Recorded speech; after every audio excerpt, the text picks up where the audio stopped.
সুপ্রিয় শিক্ষার্থীরা, আমার শুভেচ্ছা নিও। আশা করছি তোমরা সবাই খুব খুব ভালো আছো। আমিও আল্লাহর রহমতে ভালো আছি। চট্টগ্রাম কলেজিয়েট স্কুল কর্তৃক আয়োজিত অনলাইন ক্লাসে তোমাদের স্বাগতম জানাচ্ছি। আমি কাশেফা খানম, সহকারী শিক্ষক, বাংলা, চট্টগ্রাম কলেজিয়েট স্কুল, চট্টগ্রাম। প্রিয় শিক্ষার্থীরা, আজকে আমরা 2021 সনের অষ্টম শ্রেণীর বাংলা বিষয়ের প্রথম ক্লাসটি করতে যাচ্ছি। শিক্ষার্থীরা, তোমরা সবাই বা আমরা সবাই কোনো না কোনোভাবে অনেক পশু পাখির প্রতি একটা ভালোবাসা অনুভব করি। অনেক সময় আমাদের সাথে পশু পাখির সাথে একটা আত্মিক অথবা বা মানবিক সম্পর্ক গড়ে ওঠে। শিক্ষার্থীরা, তোমরা নিশ্চয়ই বুঝতে পারছো আমি তোমাদের শরৎচন্দ্র চট্টোপাধ্যায়ের অতিথি স্মৃতি গল্পের কথা বলতে যাচ্ছি। আজকে আমাদের পাঠ্য হচ্ছে শরৎচন্দ্র চট্টোপাধ্যায় রচিত অতিথি স্মৃতি গল্পটি। চলো তাহলে আমরা আমাদের পাঠে প্রবেশ করি। শিক্ষার্থীরা, অতিথি স্মৃতি গল্পটি পড়ে তোমরা প্রথমত জনপ্রিয় লেখক শরৎচন্দ্র চট্টোপাধ্যায়ের জীবনী জানতে পারবে, সকল প্রাণীর প্রতি সহানুভূতিশীল আচরণ করতে শিখবে, প্রকৃতি এবং পরিবেশকে নিবিড়ভাবে পর্যবেক্ষণের গুরুত্ব অনুভব করবে। অর্থাৎ এই গল্পটির শিকন ফল হচ্ছে লেখক শরৎচন্দ্র চট্টোপাধ্যায়ের জীবনী বলতে পারবে, সকল প্রাণীর প্রতি সহানুভূতিশীল আচরণ করতে শিখবে, প্রকৃতি ও পরিবেশকে নিবিড়ভাবে পর্যবেক্ষণের গুরুত্ব বুঝতে পারবে। শিক্ষার্থীরা, মূল পাঠে প্রবেশের আগে আমরা লেখক শরৎচন্দ্র চট্টোপাধ্যায়ের জীবনী জেনে নেব। শরৎচন্দ্র চট্টোপাধ্যায় 1873 সালে পশ্চিমবঙ্গের হুগলি জেলার দেবানন্দপুর গ্রামে জন্মগ্রহণ করেন। দারিদ্রতার কারণে তিনি কলেজ শিক্ষা অসমাপ্ত রেখে একটা সময় রেঙ্গুনে চলে যান, যেখানে তিনি 1903 থেকে 1916 সাল পর্যন্ত অবস্থান করেন এবং রেঙ্গুন থাকাকালীন সময়ে তিনি সাহিত্যিক সাধনায় নিযুক্ত হন। 1905 সালে তার মন্দির নামক প্রথম গল্পটি প্রকাশিত হয়, যে গল্পটির জন্য তিনি কুন্তলীন সাহিত্য পুরস্কার লাভ করেন। বড়দিদি উপন্যাসটি প্রকাশিত হলে, ভারতী পত্রিকায় প্রকাশিত হলে 1907 সালে তার সাহিত্যিক খ্যাতি চারদিকে ছড়িয়ে পড়ে এবং বাংলা সাহিত্যের একজন জনপ্রিয় লেখকে তিনি পরিণত হন। কারণ হচ্ছে বাঙালি পাঠকের আবেগকে তিনি খুব সহজ ভাষায় সরলভাবে তার লেখায় তুলে ধরেছিলেন। বিখ্যাত অনেকগুলো উপন্যাসের বা গল্পের তিনি স্রষ্টা বলা যায়। তার বিখ্যাত উপন্যাসগুলোর মধ্যে হচ্ছে পল্লী সমাজ, দেবদাস, গৃহদাহ, শ্রীকান্ত চারখণ্ডে যেটা রচিত, দেনা পাওনা, পথের দাবি, শেষ প্রশ্ন ইত্যাদি উল্লেখযোগ্য। এই অনেকগুলো লেখা বা লেখনীর জন্য তিনি বাংলা সাহিত্যে অপরাজেয় কথাশিল্পী বা কালজয়ী কথাশিল্পী হিসেবে আমাদের কাছে পরিচিত এবং তিনি অনেকগুলো পুরস্কার লাভ করেন, যার মধ্যে 1923 সালে পেয়েছেন জগত্তারিণী স্বর্ণপদক কলকাতা বিশ্ববিদ্যালয় কর্তৃক, আর তিনি ডিলিট উপাধি পেয়েছেন 1936 সালে ঢাকা বিশ্ববিদ্যালয় হতে। এই জনপ্রিয় লেখক 1938 সালে কলকাতায় মৃত্যুবরণ করেন। শরৎচন্দ্র চট্টোপাধ্যায় জন্ম 1873 পশ্চিমবঙ্গের হুগলি দেবানন্দপুর গ্রামে। শিক্ষা পর্যন্ত অসমাপ্ত দারিদ্রতার কারণে। তার প্রথম গল্প মন্দির প্রকাশিত হয় রেঙ্গুনে থাকাকালীন সময়ে 1905 সালে। সাহিত্যিক খ্যাতি লাভ করেন তিনি বড়দিদি উপন্যাসটির মাধ্যমে 1907 সালে, যেটি ভারতী পত্রিকায় প্রকাশিত হয়, তার মাধ্যমে।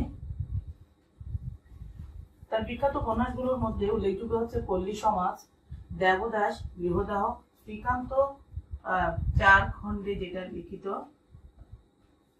দেনা পাওনা, পথের দাবি, শেষ প্রশ্ন ইত্যাদি। পুরস্কার লাভ করেন জগত্তারিণী স্বর্ণপদক কলকাতা বিশ্ববিদ্যালয় কর্তৃক 1923 সালে, আর ডিলিট উপাধি লাভ করেন তিনি 1936 সালে ঢাকা বিশ্ববিদ্যালয় কর্তৃক। তার বিশেষ পরিচিতি, তিনি কালজয়ী কথাশিল্পী এবং অপরাজেয় কথাশিল্পী হিসেবে পরিচিত বাংলা সাহিত্যে। তিনি মৃত্যুবরণ করেন 1938 সালে 16 জানুয়ারি কলকাতায়। শিক্ষার্থীরা, এখন আমরা অতিথি স্মৃতি গল্পের কিছু কিছু অংশ পাঠ করব। অতিথি স্মৃতি। শরৎচন্দ্র চট্টোপাধ্যায়। চিকিৎসকের আদেশে দেওঘরে এসেছিলাম বায়ু পরিবর্তনের জন্য। রাত্রি 3টে থেকে কাছে কোথাও একজন গলাভাঙ্গা একঘেয়ে সুরে ভজন শুরু করে। ঘুম ভেঙে যায়। দোর খুলে বারান্দায় এসে বসি। ধীরে ধীরে রাত্রি শেষ হয়ে আসে। পাখিদের আনাগোনা শুরু হয়। দেখতাম ওদের মধ্যে সবচেয়ে ভরে ওঠে দোয়েল।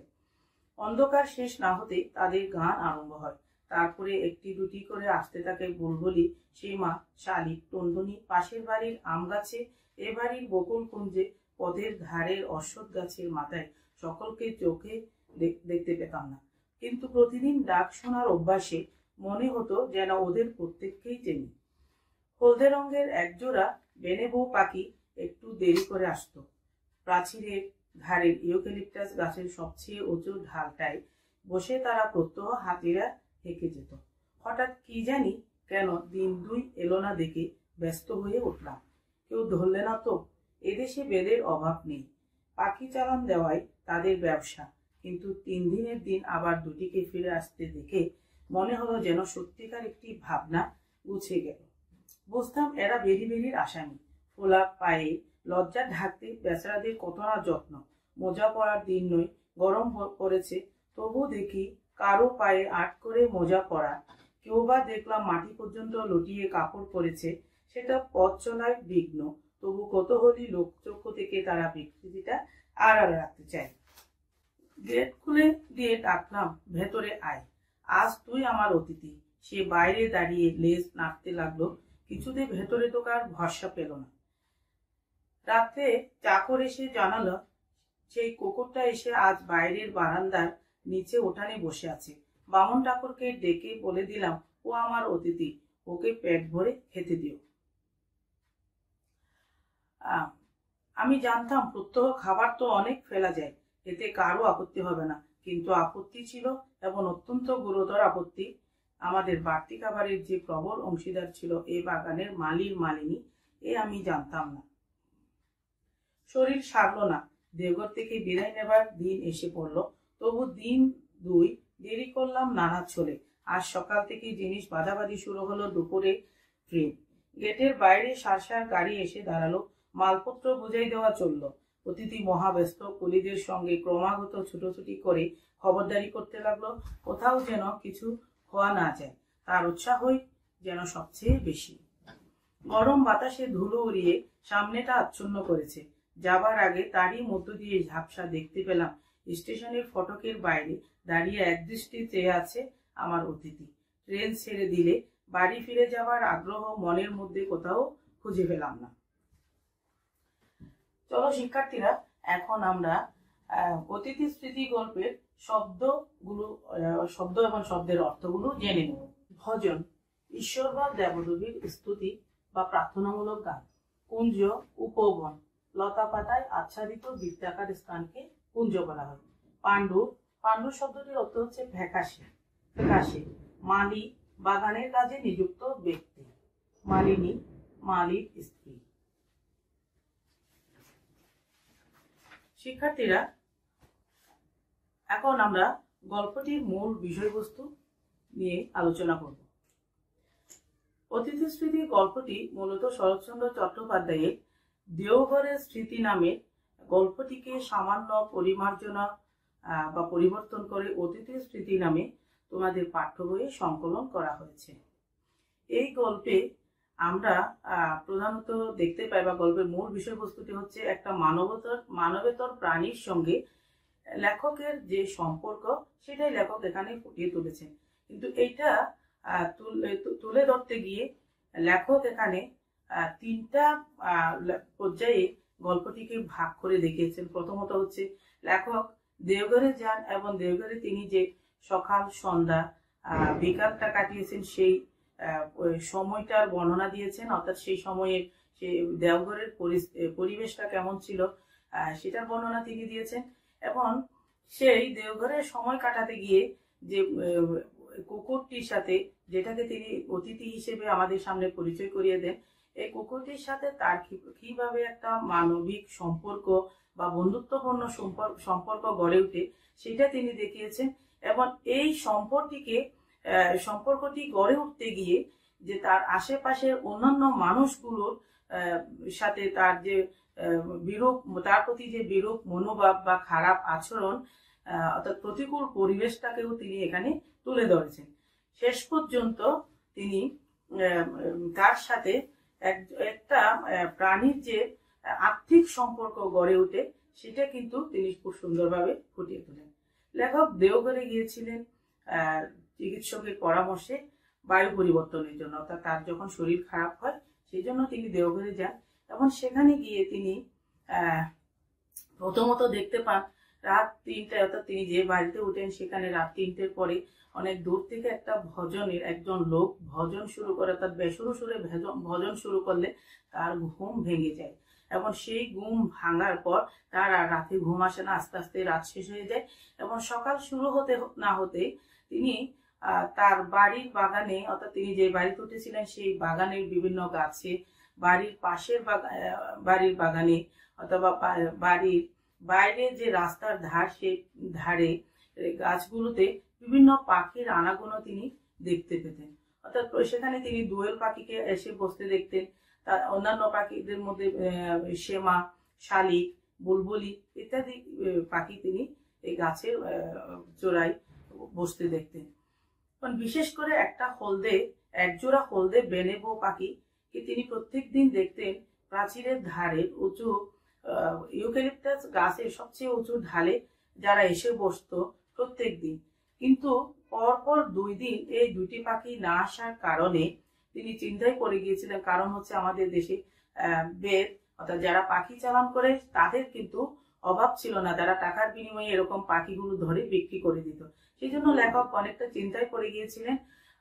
এবং 3 দিনের দিন পাখি দুটিকে যখন ফিরে আসতে দেখে তিনি সে সময় চিন্তামুক্ত হন। তাছাড়া আরেকটা বিষয় তিনি লক্ষ্য করেন, যেখানে দেওঘরে তিনি সন্ধ্যার সময় যে কতগুলো বিশেষ করে মধ্যবিত্ত পরিবারের মহিলাদেরকে তিনি হাঁটতে দেখতেন, যাদের অনেকের পা সেই গরমের দিনেও মোজা পরে তারা থাকতো, অথবা লম্বা জামা পরতো যেটা একদম মাটি পর্যন্ত লুটিয়ে পড়েছে। কারণ হচ্ছে তাদের পা গুলো ছিল ফোলো ফোলো। সেই ফোলো ফোলো পা গুলোকে ঢেকে রাখার জন্য, সেই বিকৃতিটাকে ঢেকে রাখার জন্য তারা সেই মোজা পরে থাকতো বা লম্বা জামা পরে থাকতো, যাদেরকে লেখক এখানে বেরি বেরি আসামি হিসেবে আমাদের সামনে পরিচয় করে দিয়েছেন।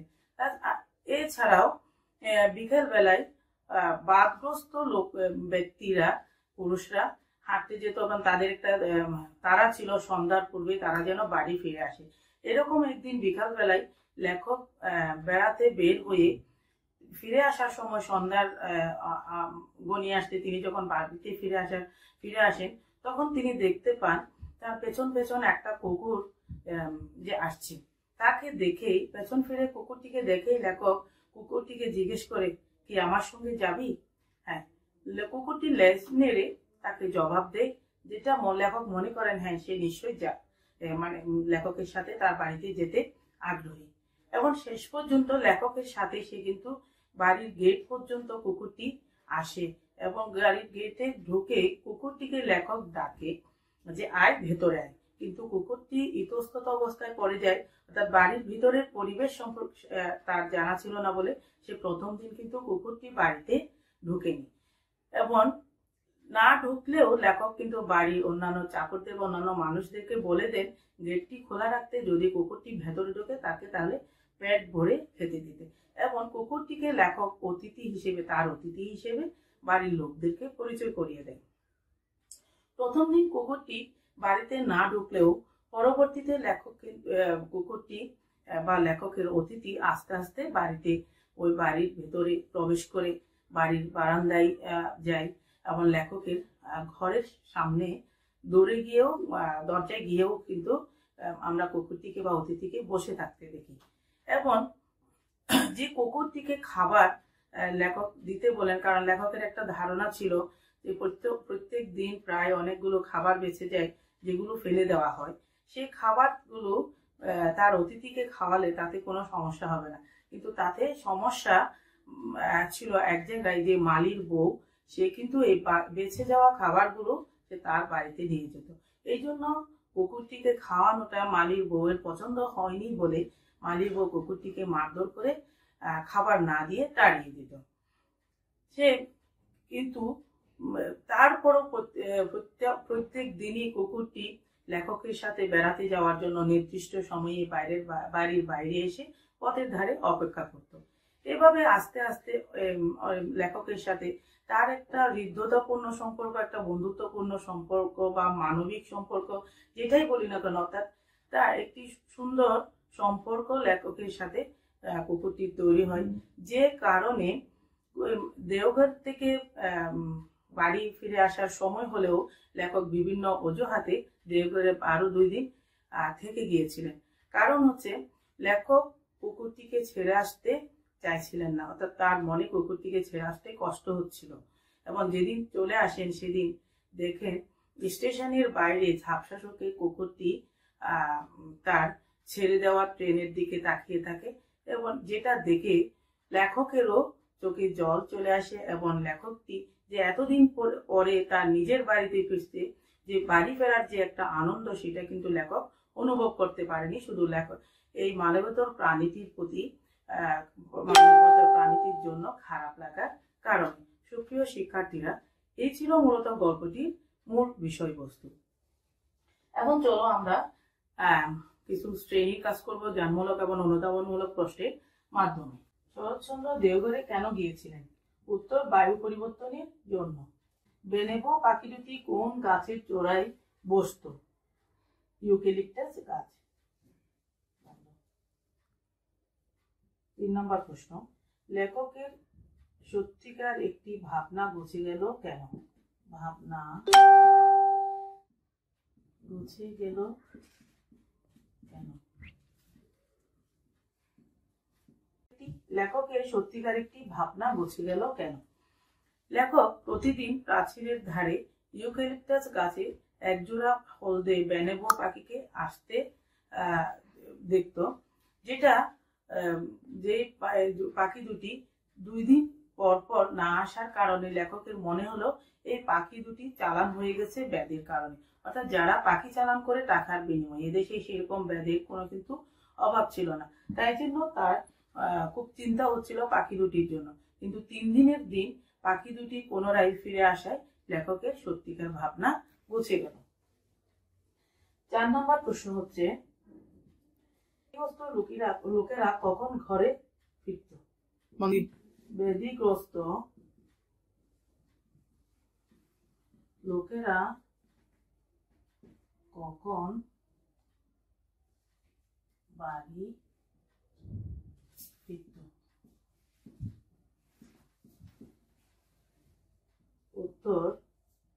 উত্তর হচ্ছে সন্ধ্যার পূর্বে।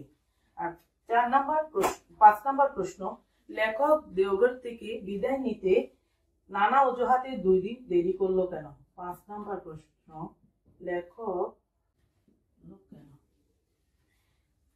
লেখক দেওঘর থেকে বিদায় নিতে 2 দিন দেরি করার কারণ হচ্ছে কুকুরটিকে, অর্থাৎ তার অতিথিকে ছেড়ে আসার যে কষ্ট, সে কারণে। ওই কুকুরটির সাথে, অর্থাৎ অতিথির সাথে দেওঘরে থাকাকালীন সময়ে লেখকের একটা হৃদ্যতাপূর্ণ সম্পর্ক বা বন্ধুত্বপূর্ণ সম্পর্ক তৈরি হয়। প্রত্যেক দিন এই কুকুরটিকে নিয়ে লেখক বিভিন্ন জায়গায় ঘুরতে যেত। কুকুরটি তার বারান্দায় এসে বসে থাকতো, তার বাড়ির পাশে এসে বসে থাকতো, বাড়ির ধারে রাস্তায় এসে বসে থাকতো। সেই জন্য যখন দেওঘর ছেড়ে যাওয়ার সময় হয়, লেখক বিভিন্ন ছল করে বা বিভিন্ন কারণ দেখিয়ে আরো 2 দিন দেওঘরে বেশি থেকে গিয়েছিল। 4 নম্বর প্রশ্ন, অতিথি কিছুতেই ভেতরে ঢোকার ভরসা পেল না কেন? অতিথি অর্থাৎ কুকুরটির কাছে লেখকের যে বাড়ি, সেটা সম্পর্কে কোনো ধারণা ছিল না, সেই জন্য সে ভেতরে ঢোকার ভরসা পায়নি। কারণ লেখকের সাথে সে গেট পর্যন্ত আসার পরে দেখে এই বাড়িটা তার সম্পূর্ণ অজানা। এর আগে কোনোদিন এই বাড়ির ভিতরে কুকুরটি বা অতিথি প্রবেশ করেনি, সেই জন্য ভেতরের পরিবেশ সম্পর্কে সে সন্দেহান ছিল। অর্থাৎ কি পরিস্থিতির মধ্যে কাকে পড়তে হয় সেটা নিয়ে কিন্তু সে সন্দেহান ছিল বলে সে প্রথম দিন বাড়ির ভেতরে ঢোকার ভরসা পেল না। প্রিয় শিক্ষার্থীরা, প্রিয় শিক্ষার্থীরা, আমাদের শ্রেণী কাজের জন্য প্রশ্ন ছিল এগুলো। এখন আমি বাড়ির কাজের জন্য তোমাদেরকে একটি প্রশ্ন দেব। পশুপ্রীতি চিরন্তন হলেও নানা কারণে তা আজ বাধাগ্রস্ত। উক্তিটি অতিথি স্মৃতি গল্পের আলোকে বিশ্লেষণ করুন। প্রিয় শিক্ষার্থীরা, আজ আমাদের ক্লাস এই পর্যন্ত। আগামী ক্লাসে তোমাদের সাথে আবার দেখা হবে। সেই পর্যন্ত সবাই ভালো থেকো, সুস্থ থেকো। ধন্যবাদ।